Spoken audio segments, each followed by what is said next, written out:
साथियों, कैसे हो आप सभी। मैं पंकज स्वागत करता हूं आपके अपने परिवार पीके एजुकेशन 17 में। राजस्थान शिक्षक पात्रता परीक्षा जो देखेंगे आपके 23 और 24 जुलाई को हो, तो उसी के अंतर्गत अब अंतिम दिनों में आपके प्रीवियस ईयर के प्रश्न ही काफ़ी मायने रखते हैं। तो आइए हम जानते हैं 2012 में जो ये आयोजित हुई थी परीक्षा, राजस्थान शिक्षक पात्रता परीक्षा जिसे हम रीट के नाम से जानते हैं। तो आइए जानते हैं 2012 में किस प्रकार के सीडीबी के प्रश्न आए थे।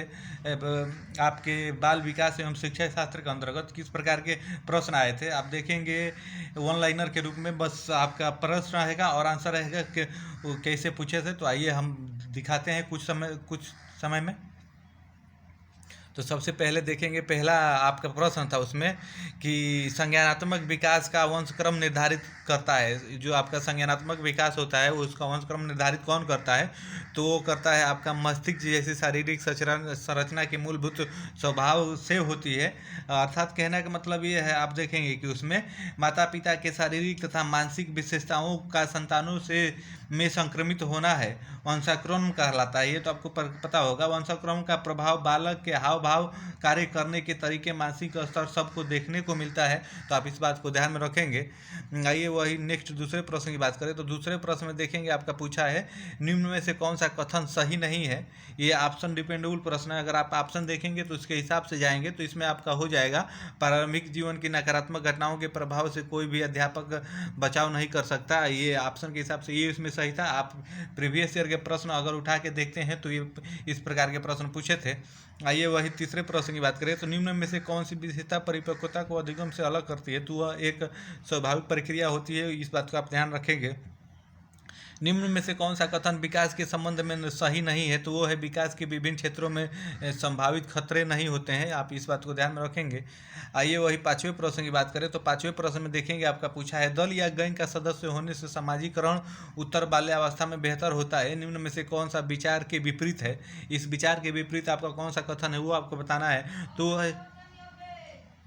तो वो है आपका छोटी छोटी बातों पर झगड़ा करते हुए अपने गैंग के सदस्यों से लड़ाई मोल लेना। ये आप इस बात को ध्यान में रखेंगे। वही अगले प्रश्न की बात करें। तो 9 वर्ष के बालक की नैतिक तर्क शक्ति आधारित होती है। 9 वर्ष के बालक की नैतिक तर्क शक्ति आधारित किस पे होती है? आपको ये बताना है। ये आप इसको ऐसे नए बना लेंगे। 9 वर्ष के बालक की नैतिक शक्ति आधारित होती है। तो वो होती है किसी कार्य के भौतिक परिणाम उसकी अच्छाई या बुराई को निर्धारित करते हैं, इस पर आधारित होती है। आप इस बात को ध्यान में रखेंगे।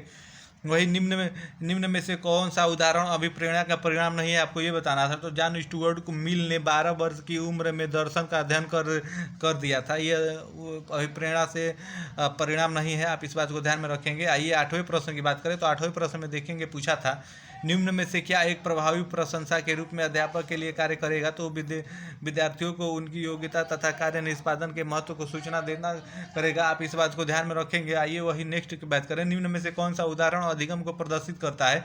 तो हाथ जोड़कर अभिभावक अध्यापक का अभिवादन करना, ये आपका उदाहरण है, प्रदर्शित करता है। तो आप इस बात को अधिगम को प्रदर्शित करता है। आप इस बात को ध्यान में रखेंगे।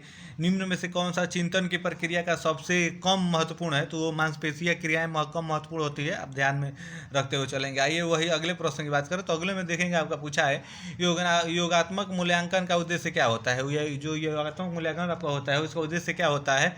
तो समय विशेष एवं विभिन्न कार्यों के एक विद्यार्थी ने कितना अच्छा निष्पादित किया वह पता लगाना होता है। यही उसका उद्देश्य होता है। आप इस बात को ध्यान में रखेंगे। राजू खरगोश से डरता है। शुरू में खरगोश राजू के से काफ़ी दूर रखा गया। आने वाले दिनों में हर रोज खरगोश और राजू के बीच की दूरियां कम कर दी गई। अंत में राजू की गोद में खरगोश को रखा गया और राजू खरगोश से खेलने लगा।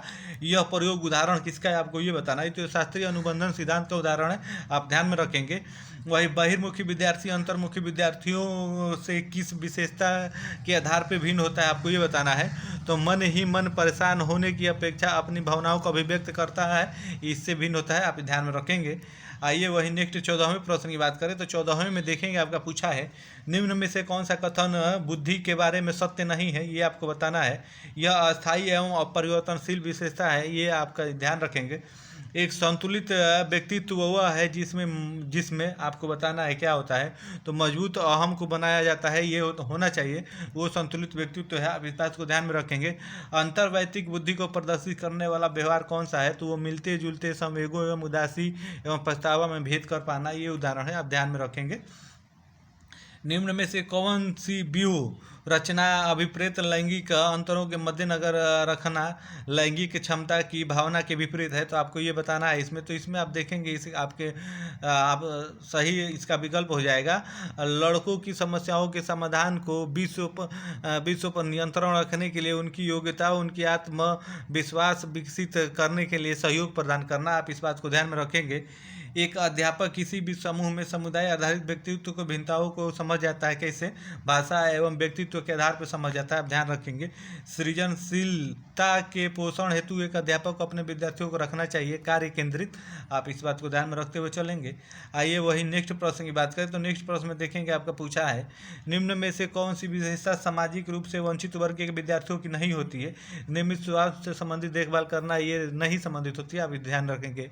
मानसिक रूप से पिछड़े बालकों के लिए निम्न में से कौन सी व्यूह रचना कार्य करेगी? तो कार्यों को मूर्त रूप से समझाना ये कार्य करेगी। आप इस बात को ध्यान में रखेंगे। आइए वही 22वें प्रश्न की बात करें। तो 22वें में देखेंगे पूछा है, नित्य ड्रामा शिल्प कला का प्रयोग किया जाता है किसमें? विशिष्ट गुणों के विकास में किया जाता है। आप इस बात को ध्यान में रखेंगे। वर्तनी वाचन एवं गणना में कठिनाई सामान्य बुद्धि की अच्छी अनुकूलता योग्यता विशेषता है किसकी है? तो वो है अधिकतम निर्योग्य लड़कों की। आप इस बात को ध्यान में रखेंगे। फ एवं व म एवं न अक्षरों की ध्वनि में अंतर न कर पाना अधिगम की समस्या किससे है? तो प्रत्यक्षीकरण से है। आप इस बात को ध्यान में रखेंगे। आइए वही 25वें प्रश्न की बात करें। तो इसमें देखेंगे आपका पूछा है, निःशुल्क एवं अनिवार्य शिक्षा का बालकों का अधिकार 2009 के अंतर्गत किसी भी अध्यापक पर निम्न में से कि कार्य करने के लिए लगाया जाता है। तो पल्स पोलियो कार्यक्रम में आप इस बात को ध्यान में रखेंगे।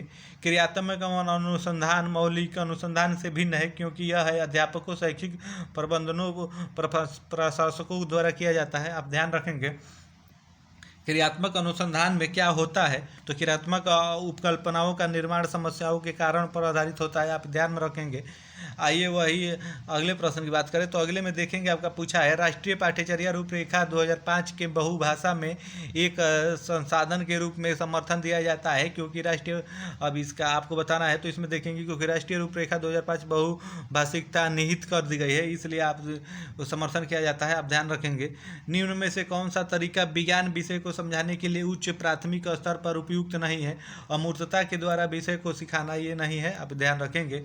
अंतिम प्रश्न की बात करें 30वें की। तो निम्न में से कौन सा कथन बहुग्रेड शिक्षक प्रणाली के साथ सहमति नहीं रखता है? तो विद्यार्थियों की आय एवं योग्यता के आधार पर समान न होना ये नहीं रखता है। तो ये थे 2012 में आए हुए बाल विकास एवं शिक्षा शास्त्र के अंतर्गत महत्वपूर्ण 30 प्रश्न। उम्मीद है आपको वीडियो पसंद आई होगी। वीडियो पसंद आई हो तो प्लीज़ वीडियो को लाइक करिएगा और चैनल को सब्सक्राइब करिएगा। आप सभी को धन्यवाद। जय हिंद।